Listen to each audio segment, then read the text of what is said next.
something's certain. We don't do cold opens or soft starts here on the big conversation. Alex?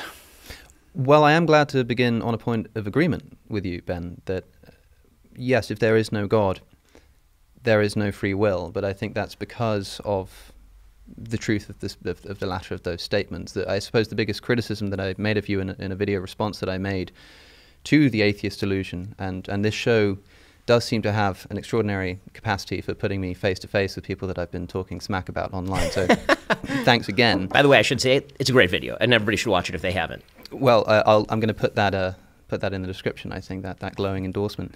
The principal disagreement that I think I had with you, Ben, is that there was a subtle or not so subtle implication in my view that yes, with no God there's no free will, but somehow having God can solve this problem. I mean, you said a moment ago that you don't think you can establish God's existence through reason alone, but assuming that you do believe in the existence of free will, you think it's a real thing that you have. Yes. And simultaneously saying that if there is no God, then free will makes no sense. Yes. That does read to me like an argument for God's existence, such that in order to either say that there is free will, in order to say that there is free will, one must believe in God. And that does strike me as an argument for God's existence. I mean, to slightly curve that, or to kind of sand off the rough edges there, I would say that the argument I made is an argument for something extra natural. Sure. Now, you can call that God or not God, but the thing that I'm making the argument for is that you cannot get from a materialist Darwinist universe to free will. That is not possible. So I know that the way you solve that is that you say that there is no free will. That's right. And what I'm saying to you is you don't act that way. I hear this all the time. People say, look, you may say there's no free will, but you don't act as though that's the case. I suppose that I'm just confused as to what it would look like for somebody to act as if they believe there was no free will. I mean, the very argument that there is no free will that I subscribe to, at least one of the various forms that it takes, is a sort of Schopenhauerian view that you can do as you will, you just can't will what you will. And that you are essentially just a biological machine reacting to its internal and evolutionary drives. That's what's happening. Now, call that nihilistic if you like, that's a separate question, but as to the question of how this would make one act, the idea that this might cause us to sort of lay around in bed all day or something, the very mechanism that I think is responsible for eliminating the possibility of free will, that is, the drives that make people do what they do, like I say, do exactly that. Make people do what they do. They make them get out of bed in the morning. Why do you get out of bed and go and make your breakfast if there's no free will? So you go and get breakfast because there's no free will and something is driving you to do that that's outside of your control. For sure. So to get back to the nihilism point, which you kind of put aside, so that means that this conversation is essentially worthless in any sort of real sense. I mean, effectively, we were driven here by evolutionary biology and environment to have this conversation. Everybody who's watching this is driven by evolutionary biology and environment to have a particular reaction to that thing, and ever round the cycle goes. That seems like a very purposeless life. Maybe again, I'm drawing from a realm that is not evolutionarily biologically connected. The word purpose is really, teleology obviously has been taken out of the realm of science pretty thoroughly by atheists and by many people in the sciences, although I would argue that, again, most scientists speak in the realm of teleology literally all the time, and they're borrowing language from the language of teleology, even when they're describing functions of particular body parts, right? The heart pumps blood in order to keep you alive, right? They're constantly using language that's teleological in nature. The real question that I have, and this is what goes to the question that you were asking at the beginning, before the sort of pre-question question, which was the good of religion to society. One of those goods is people believing that their free will matters and this actually is a useful thing.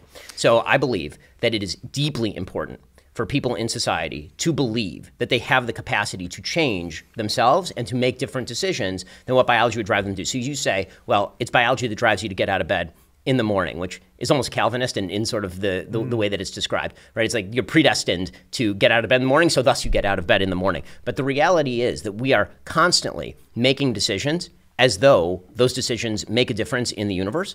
And what social science actually does tend to show is that when people believe that they have control over their own actions, that when they believe that they're capable of changing the way that they live, they do make those changes with more alacrity and in better directions than if they don't believe that. If people tend to believe in a deterministic universe, they do act worse. So it may work. This is going to be sort of Straussian in its implications, but that may work for you. You're a very high IQ individual who can somehow reconcile the idea of living a very purposeful life with the idea that actually there's no purpose to anything. But for the vast majority of people, that is not actually how they live. And I would suggest that even in your daily life, you don't get out of bed in the morning thinking, man, my biology is driving me this morning to get on the bike, have a great day, the sun is shining. That's my biology doing this. And I don't think that most people who live purposeful lives, even if they believe that everything they're doing is predetermined by the world around them, by their own biology, I don't believe they actually feel that. They have to engage in what they themselves would term an illusion in order to feel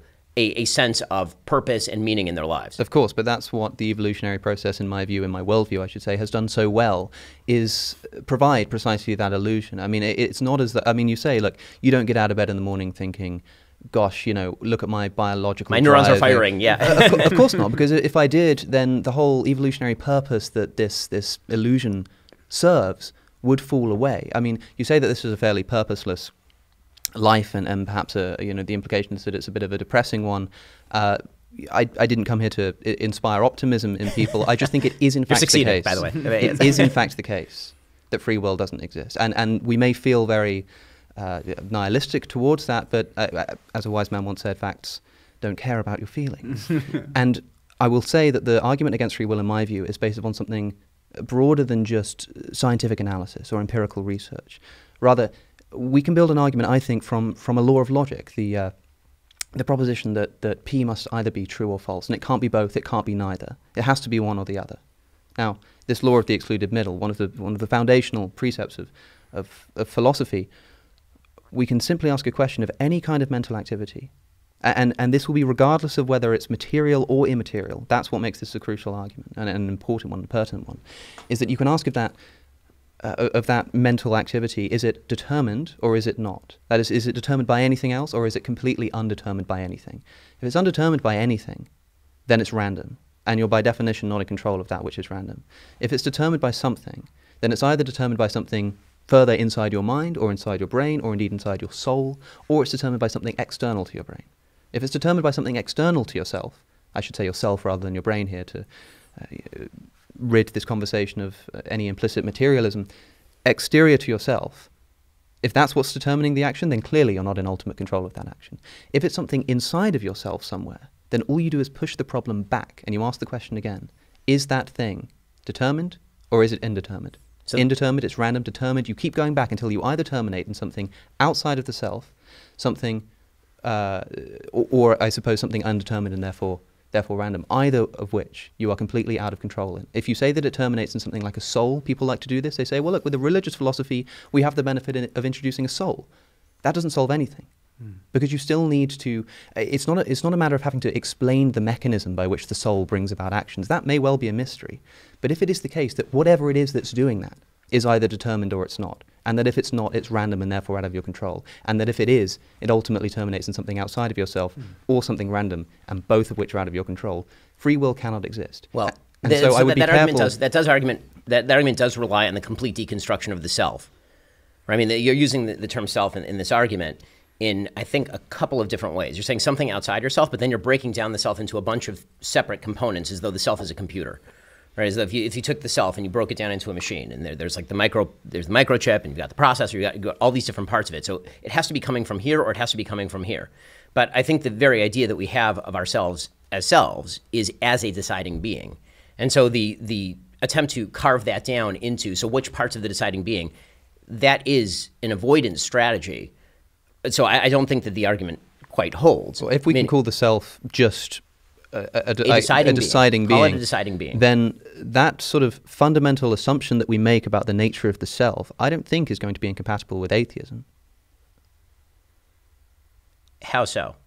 Because we're talking about what the self is here. I mean, atheists believe in the self. Everybody believes in the self. Well, no, that's not. I mean, that I find difficult to believe. Why would an atheist believe in the self? The self is a series of non-deciding mechanisms, as you've described. I see that your view of the self is an atheist view of the self, a meatball wandering through space, as I've put it somewhat colorfully, the sort of Spinoza idea that you're a stone that's been thrown, and you can comprehend that you've been thrown, but you're a stone that's been thrown, and that's just the way that it is.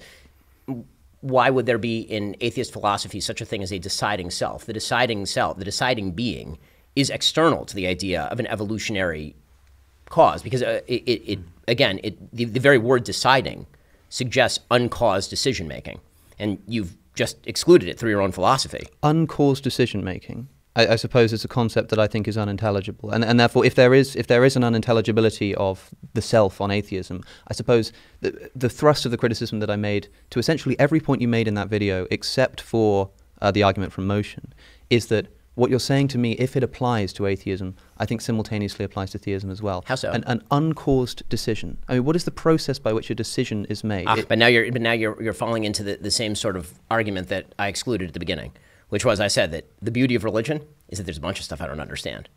So I can't explain to you how the uncaused self makes decisions. Well, then I can't explain to you how the uncaused self exists on an atheistic But you have a framework. burden and I don't. Meaning that I don't think that's the case. You do, though. I mean, the simple fact is that you are the one who's claiming that a reasonable materialist universe is the cause of all. And so if that's the case, you do have to explain the mechanism in a way that I certainly do not. My entire philosophy rests on the positing of an entire realm of things I don't understand in terms of their interaction with the world. Now, as I said at the very beginning, that leaves me a giant escape hatch. I'm not going to pretend that that's not a giant escape hatch. It acts in practice as a giant escape hatch. It also tends to act as a fundamental principle of faith, right? Again, in every moral realm, right? When we get to the problem of good and evil, right? One of the big questions is, well, how can God allow evil to take place in the world? And the fundamental religious answer, as it has been for thousands of years, is my mind is not God's, which is a giant escape hatch. It also happens to be true from a religious point of view.